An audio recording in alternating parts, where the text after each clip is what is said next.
Hello and welcome to my Don't Die July wrap-up, an original event that was created by Noah at the Bookworm and co-hosted with his pal Ven at Ven's Corner.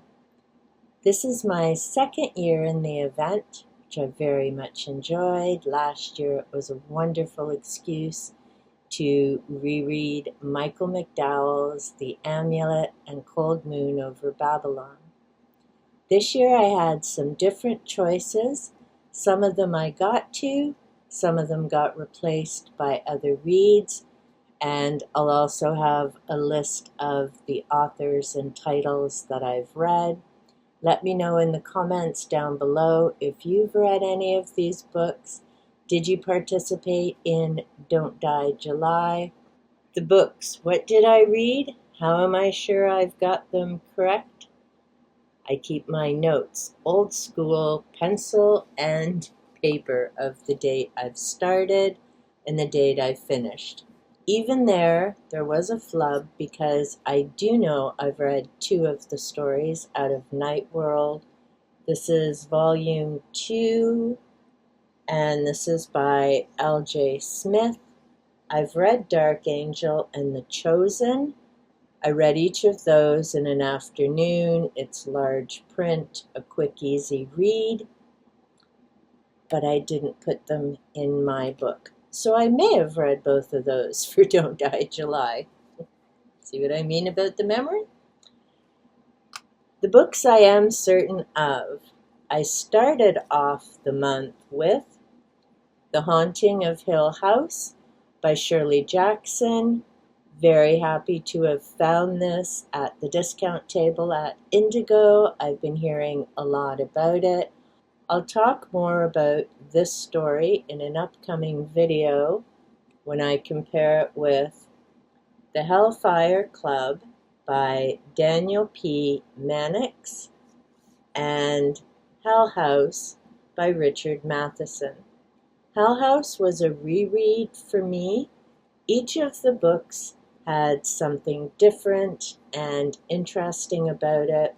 The Hellfire Club is a non-fiction work.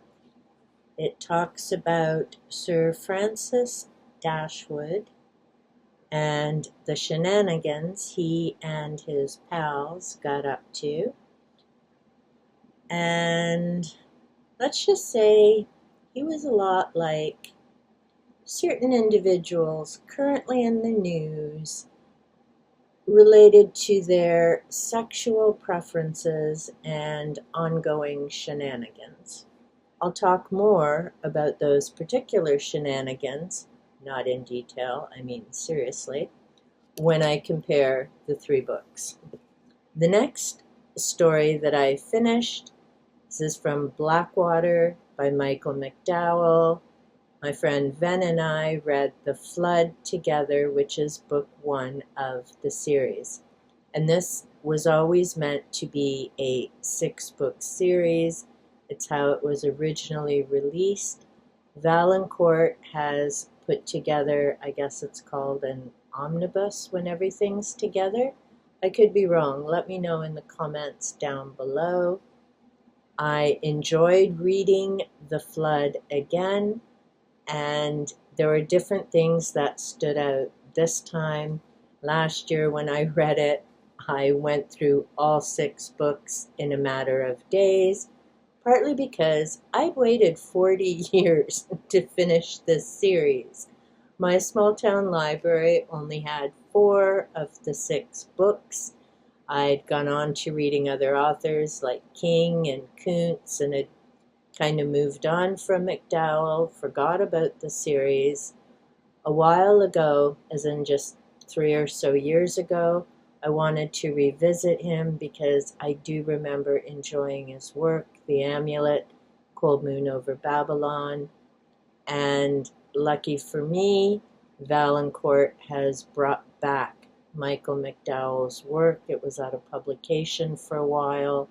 Silly me had unhauled my copies, so I now have The Amulet, Cold Moon, Blackwater, thanks to my husband, and The Elementals, which I just got this year and have read. So that's made me very happy.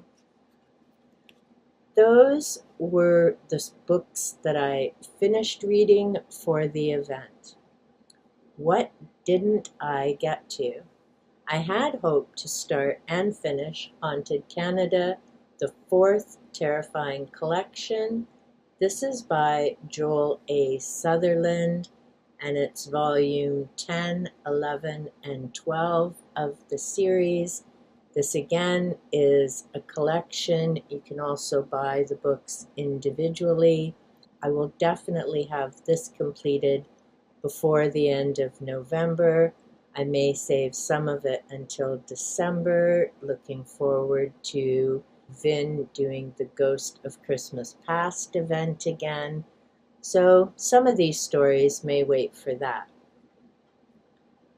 The other book that I had hoped to start and potentially finish for the event is Mysterious Canada.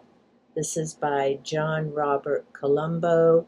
It's a collection of ghost stories, Sasquatch, so many other things from around the country.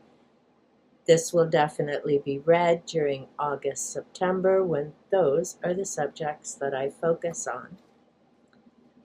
If you were part of Don't Die July, let me know in the comments down below. Did you finish your reads, or did you end up doing like me and switching things around a bit? Looking forward to this event again next year in 2026. I'm sure I'll have some spooky, scary reads waiting. A big thank you to Noah and Van for hosting the event. It's always a pleasure to read about monsters that aren't human and aren't making it in the news these days. Until next time, be safe, be well, and big hugs. And remember, if a house has been empty for 30 years and the windows are boarded up, maybe that's not a good place to hang out with